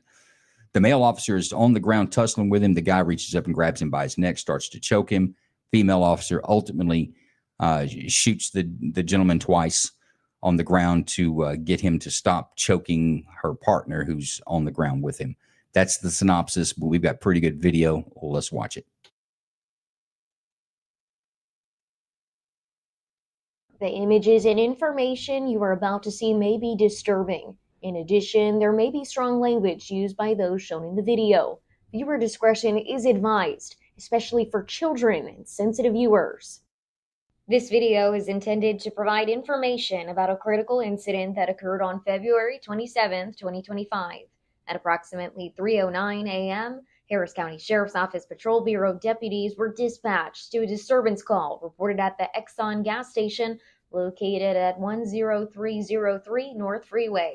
Well, The that caller PIO reported sounds that a like she man was worked for damaging the fuel 10 pump. o'clock news, doesn't she, Jason? What's going on again? I'm parked in my truck behind the store, and a girl came and said that the place was on fire. Like do you see any flame? No, I'm gonna pull up right now. What did she say was on fire? She said the store was on fire, and this guy is out. Man, this guy's out here tearing up shit. I'm probably tearing up something. Your name? Okay. Let me know what you see that way. Okay, I'm going in. I don't see any fire. You said I don't see any fire, any smoke. Okay, so you said there's somebody there tearing stuff up? What do you mean? Yeah, you need to, if you could send the sheriff out here to, he's damaging the pumps, tearing the pumps up.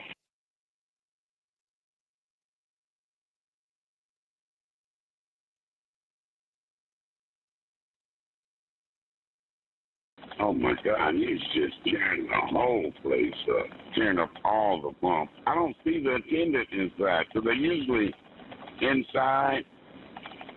You know, they lock the door at night.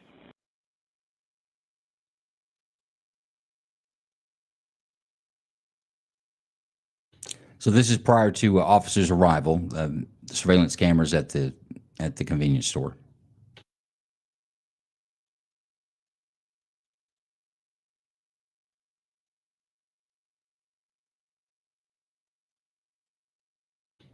We might have concussed himself right there, falling down, pulling on the hose. That actually made me laugh. I was laughing pretty hard. Me too. It's just another man that can't understand why gas prices are as high as they are. It's amazing. Look at old boy walking with a stick like it's no big deal. He couldn't use that stick to stop him. He has no obligation. Wow, this is silent. B saying, if you don't understand dispatch lingo and placement of people, places, things, for first responders to respond, I do not. You are not a first responder peer. Well, I'll push back on you, B. It's not that you're an equal peer in standing. It means that you are subject to the same jurisdiction that makes you a peer. That worked well for Chauvin. No, it didn't. But it wasn't the peer that failed on that. It was the justice system and developing standing and all the other questions that we're asking here, in my opinion. I don't disagree. That's the law, Joe. I just think the law needs to be relooked at. This dude's destroying this place. Casey, I'm questioning your ability to be an unbiased juror at this point. I don't see the evidence for that. Wait till officers get there and they find out he's a maintenance worker. He's just making sure all the papers in check and there's no drone readers on there. He's doing this for you. Did you say He's drone? putting in new card readers. Did you say drone readers? Those tracers, when they put them on the outside skimmers, you put your card in, it takes your information. Oh, got it. This guy's essentially doing a public He's service. there installing new card readers. 2 deputies arrived at the scene at 3:12 a.m. Deputies observed the male, later identified as 36-year-old LaVincer Swanson, behaving erratically and damaging the fuel pumps at the business. The deputies instructed Swanson to stop and lay on the ground. Swanson laid down on the ground but became combative as deputies attempted to place handcuffs on him. Both deputies deployed their tasers as they worked to gain control of Swanson. Swanson continued fighting, causing one deputy to drop his taser.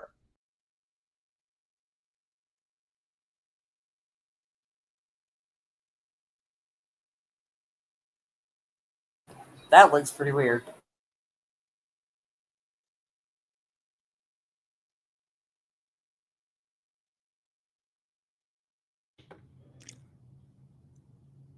Lowe's The struggle asking, continued as deputies repeatedly instructed Swanson to stop fighting. One deputy then fired her duty weapon twice, striking Swanson in the torso.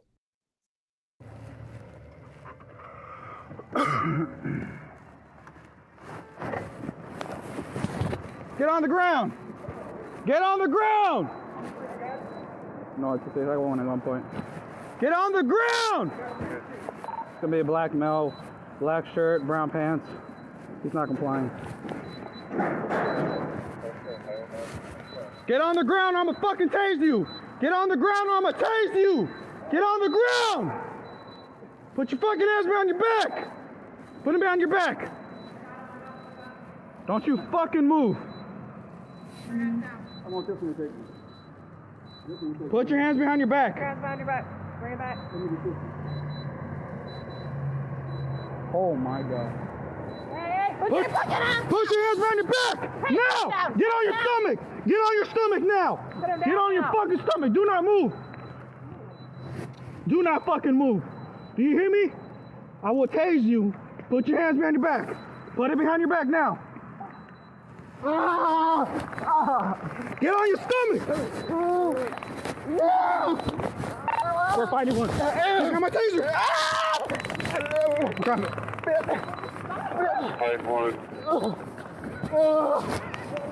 Fuck you, motherfucker! Yeah, fuck you!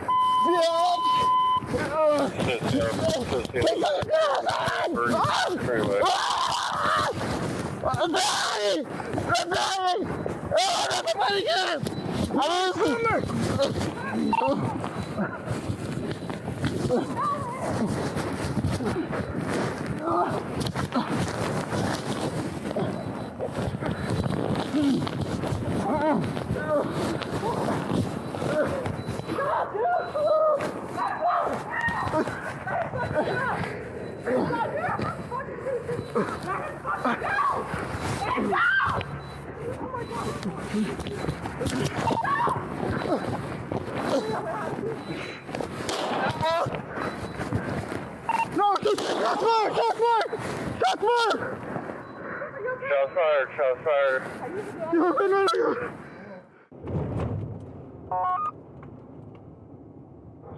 No, it's daily one and 1 point. Here's supposed to traffic, emergency traffic, 104. Black shirt, brown pants. He's not complying. That's fair, male, not complying.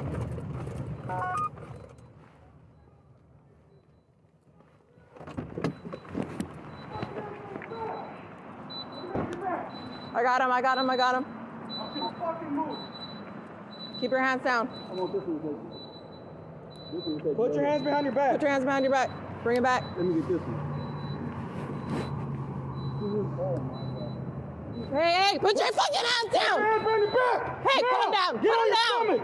Get on your stomach now. Put him down now. Get on your fucking stomach. Do not move. Do not fucking move. Do you hear me? I will tase you. Put your hands behind your back. Put it behind your back now. Get on your stomach. This motherfucker. We're fighting one. This motherfucker, stop! Oh, fuck.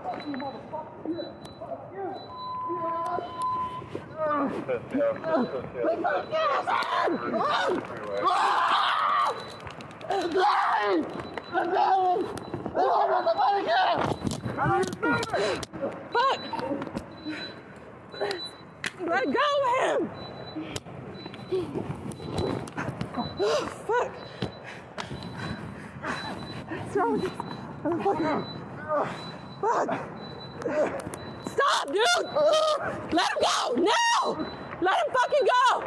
Let him go, dude! I'm about to fucking shoot you! Let him fucking go! Let him go! Oh my god, I don't want to fucking shoot him! Let him go! Oh, great, I'm gonna have to.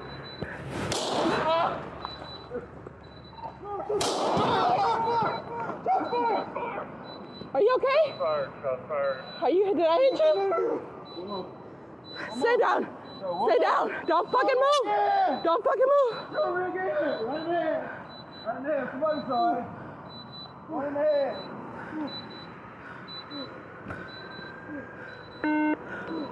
I need y'all to hurry up. Traffic emergency. Traffic 104. Black shirt, brown pants. He's not complying. That's sheriff mail, not complying.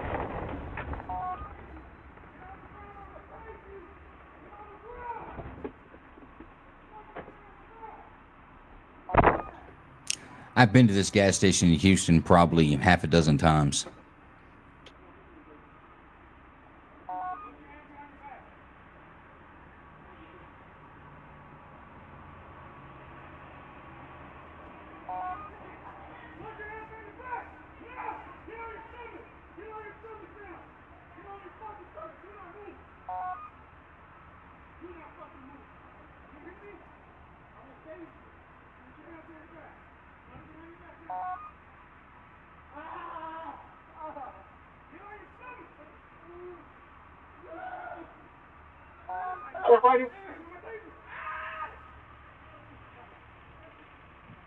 Fight one.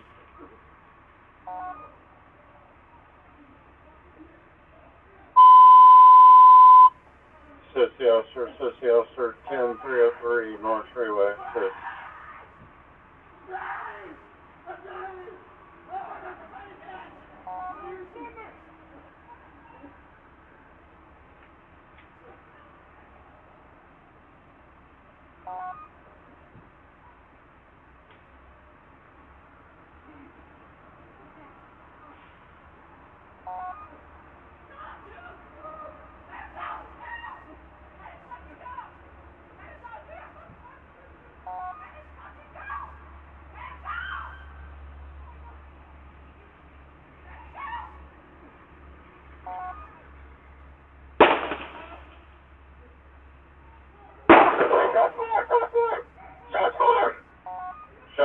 Shots fired. Swanson was taken by EMS to an area hospital where he was pronounced deceased. The male deputy was also transported by EMS to a different area hospital where he was treated for his injuries and later. There's your evidence, folks. We're in the examination phase. John, you want to kick it off? Any parts of this video we want to see again? No. I Did don't have she anything. shoot You him guys have any too? questions? No, Who's him? the other officer. No. Her partner. Her shots hit their mark. I have a question. So the taser on the neck thing kind of bothered me a little bit. On the back of the neck when he was tasering him. Okay. But the guy never said a word. He just kept going, he just starts, you know what I'm saying? He wasn't even like screaming like get off me or anything. He was just kind of like, I don't know. It was like he That was not dude on some PCP. something. So what's your question other than you feel like that was something? So was he? Yeah, but the taser on behind the neck. He was like tasering like his spine and on his neck. Is that is that a problem? Is that a prohibited place to use a taser? Well, I wouldn't want a taser. That's where you get the body movements.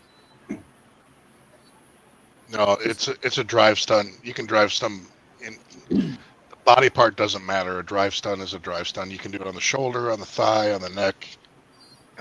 what he's doing right here is a drive stun. I tell you what, I think you need to hear the audio on this. You're listening for that crackling, frying sound. That means the taser is being deployed. Just because it's on his skin does not mean it's being deployed. Pay attention to, she's got his left hand trying to get him under control, and she brings it back to put it in handcuff position.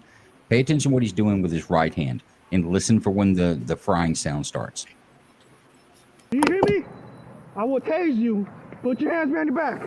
Put it behind your back now. Get on your stomach. That's what it was. That's what it was, what? Yeah, that's the frying sound, right? Right. But I thought I was on mute. I'm sorry. Action by the suspect.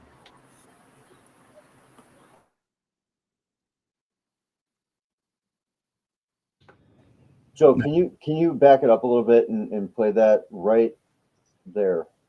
Now. Get on your stomach. We're fighting one. I got my taser. Grab it.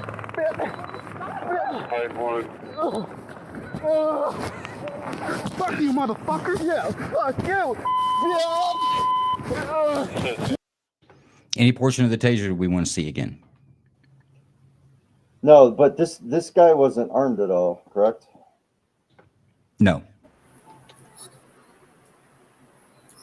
The only thing that I can say that was when he was wrestling and he wouldn't let go of the other officer. I mean, the lady officer, she was probably really scared that he could get a hold of the other guy's gun. And so that was why she was panicking. But, you know, I don't know about this one, I'm telling you. All right. Are we going into deliberation now? All right, let's make sure any more questions that anybody needs to ask or video we need to see.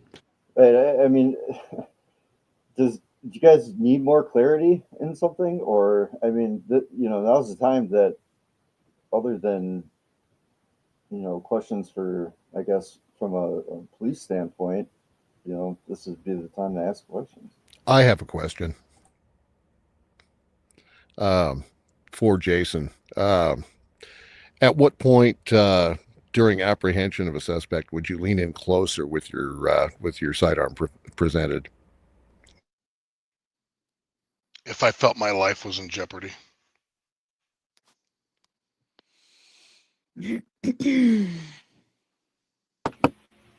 Okay, so follow-up question. He was on the ground face down, no weapon. What threat is he to you or anyone else? In my mind at this point, I don't feel my life's threatened. I would I think he was complying up to a point. I would have rather seen my partner actually help me physically take this person into custody than to back off and start screaming. I'm not going to tell you the whole story, but I don't think that at any point in this scenario were officers' lives in jeopardy. I agree. Well, I'm going to push back on that, and I get what you're saying, but in a legal standpoint, there is a gun in the fight with the officer and the subject on the ground. The officer has it, and if he loses this fight, if he loses control of his gun, then he is in a deadly force situation. The suspect has already knocked his taser away, knocked the female's taser away. Both tasers were on the ground when the shots were fired. So I get what you're saying, Jason. I think I might have tactically handled this differently, but I don't know that would be, it would make one culpable necessarily. But that is for the grand jury to decide, and I don't want to taint them. But since you tainted them, I wanted to try to bring it back to level. I have a question on protocol or procedure. So with the element of a taser, what is that like classified as? A defense mechanism, a deterrent? Could it be considered less lethal? Okay, but it could be lethal. Is that correct? Yes. Okay. So then my question would be then, is it protocol during a handcuffing to taser somebody while they're in the process of being cuffed and detained? It depends on the situation. Okay. Jason, in your personal opinion, professional opinion, do you think the use of taser here was out of line? Yeah. I don't think it was necessary. Yeah, I would not have used the taser. But do you think it was out of line? I wasn't in the fight. In their mind, it might have been in line, but if you were a supervisor, pretend you'd be a supervisor supervising other officers, and you watch this video, would you write them up for the use of the taser? Joe, you're tainting the jury. No, I'm not actually. Jason's Wait, actually. Joe, be quiet because you might ruin my question. Would I write them up? Maybe. I don't know they were justified to go to less lethal at that point, because what I saw, he was actually cooperating until he got tased in the back. I'm not saying what they did was. I'll take you back to the video and listen to the crackling of the taser. Be quiet and let me answer my question, my jury question. Yeah, I tell you what, you need to figure out whose show this is and stop interrupting me. I'll come to you. I promise you I will. But let's just hold tight. But you're going to screw up my jury question. Oh, my apologies. Go right ahead. Why was she cuffing him alone? How many people do you think it takes to put handcuffs on two hands? That stupid bitch, 2 people. She was fumbling. There was something weird about If he would have put his taser in his holster and went over there and helped him, that man would still be alive. Well, no. When do I get a question?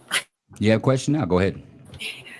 I'm kind of going off what she said, because it seemed like she was way undertrained. It seemed like she wasn't helping him wrestle with him, I didn't think that he needed to be on his stomach anyway. I mean, they just could have went up to him while he was standing up there and arrested him. He didn't have a gun, obviously. They didn't start having a problem with him until they got on his back and started putting his arms. He could have had a bad shoulder, you know what I'm saying? And that's why he started wrestling, because he didn't want his leg. His leg. Sherry, do you want any clarification on any parts of the video, or should we deliberate on this? Did you want to see anything over again that would clarify? Yeah, can we go back, Joe, to where they're just, just getting on top of him?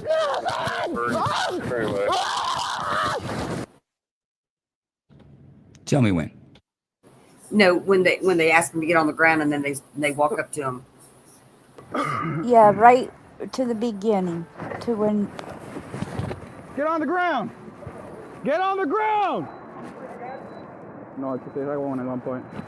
Get on the ground! It's gonna be a black male, black shirt, brown pants. He's not complying. Get on the ground, I'ma fucking tase you! Get on the ground, I'ma tase you! Get on the ground! Put your fucking hands behind your back! Put them behind your back!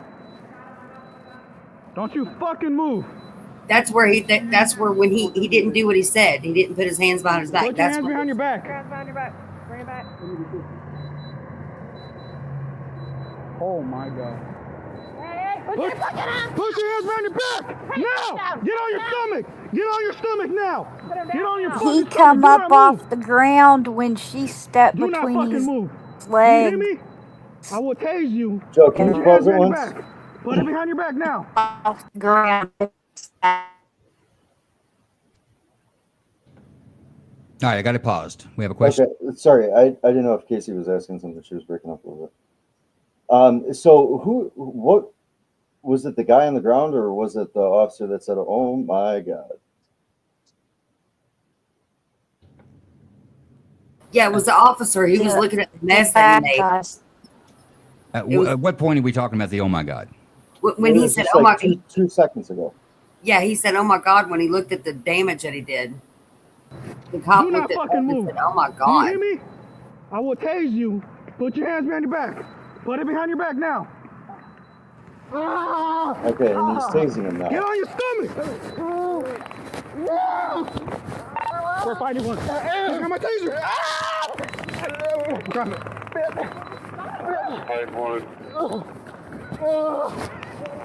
Fuck you, motherfucker. Yeah, fuck you.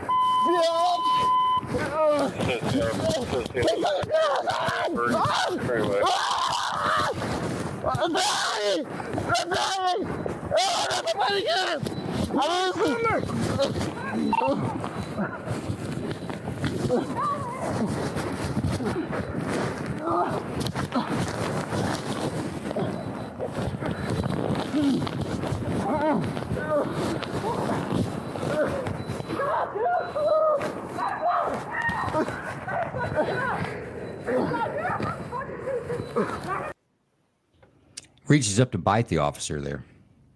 I was just getting ready to say that.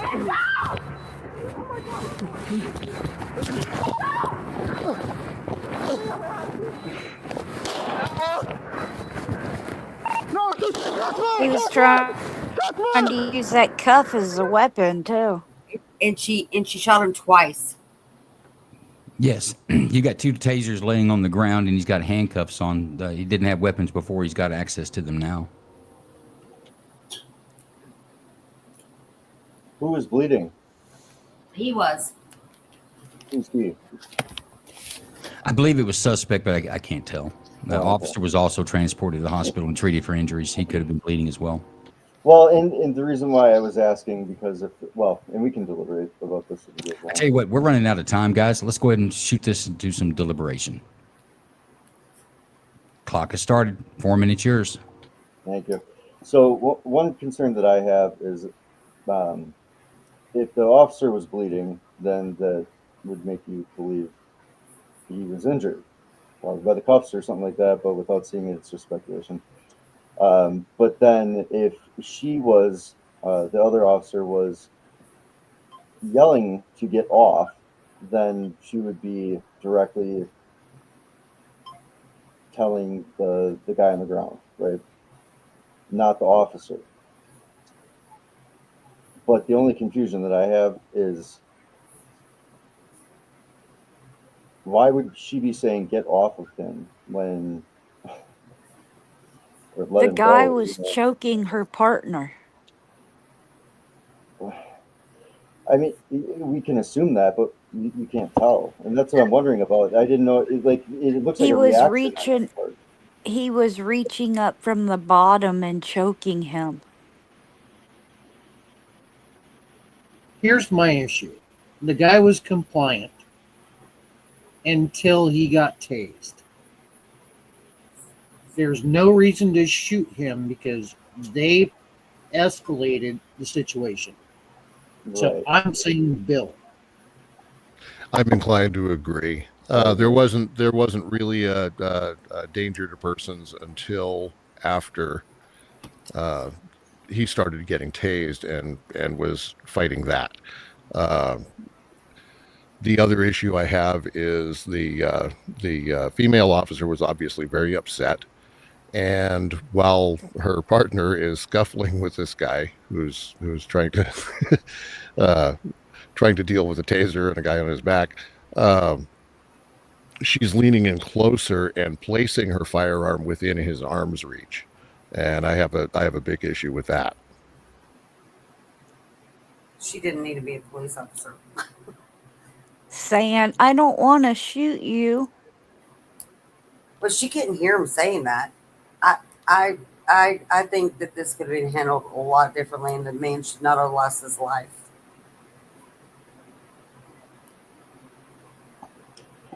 Yeah, I agree. I said Bill.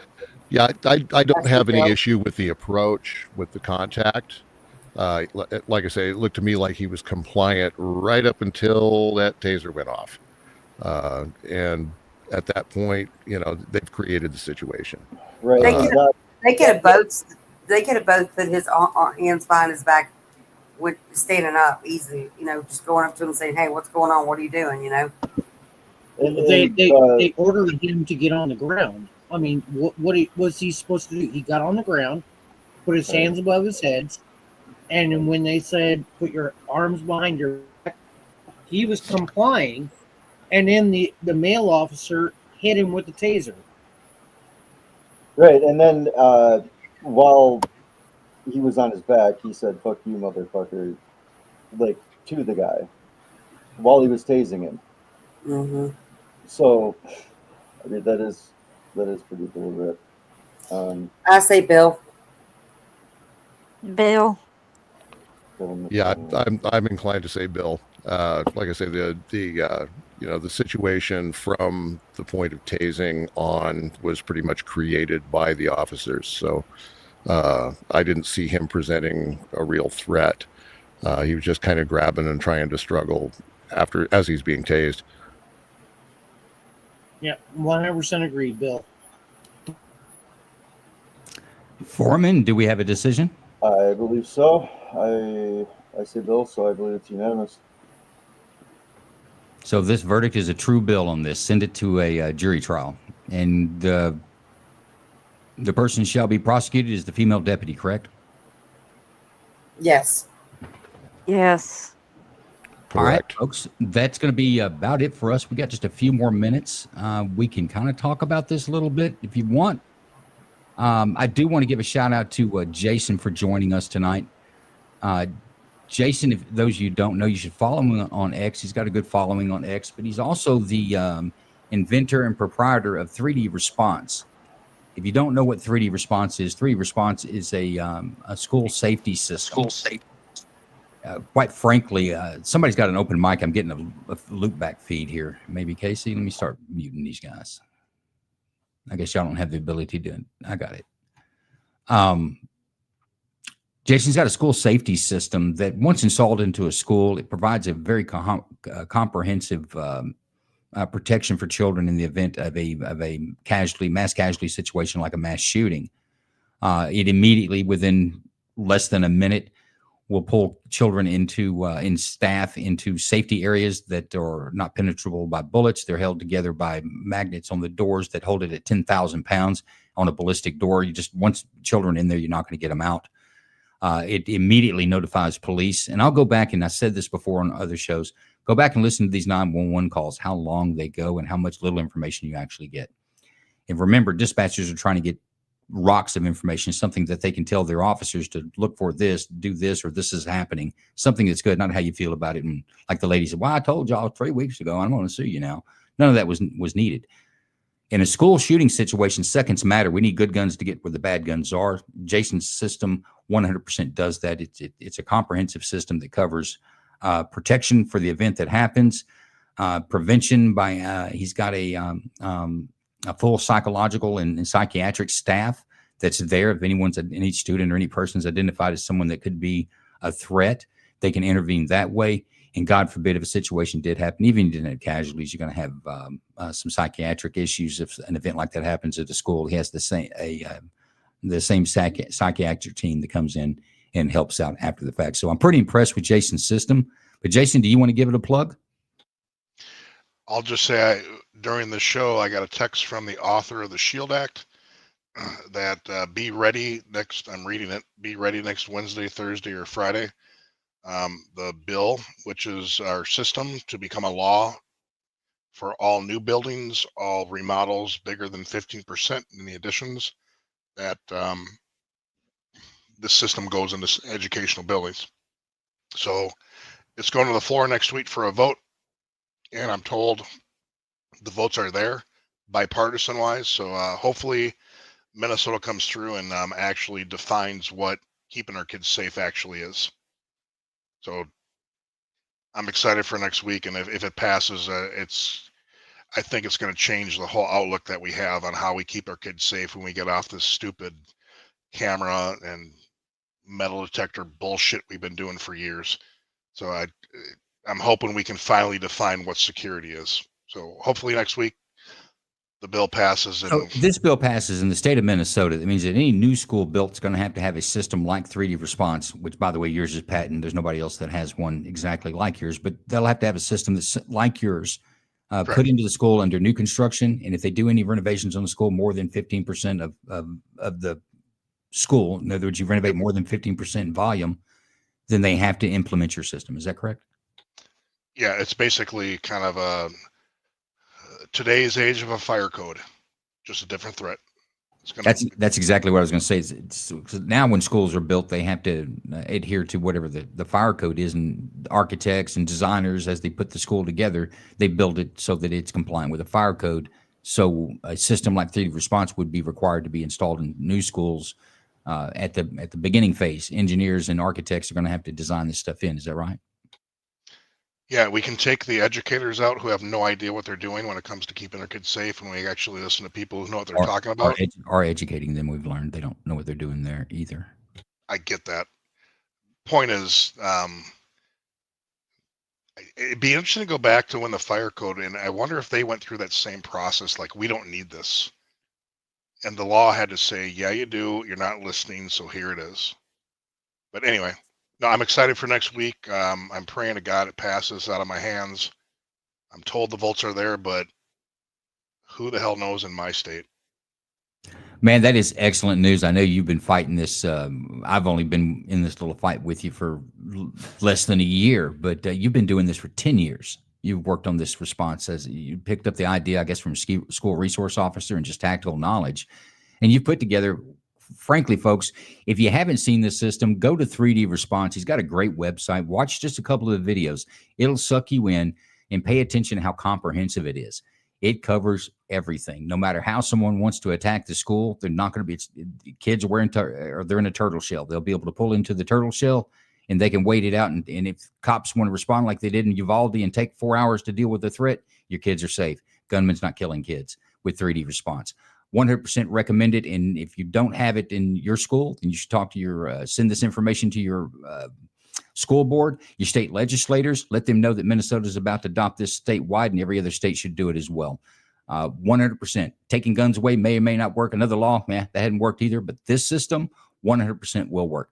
Guys, that's our show. I want to give a special thanks out to this is our first true grand jury panel we had here tonight. I want to thank each and every one of you for your participation tonight and your thoughtful consideration on the cases that we had.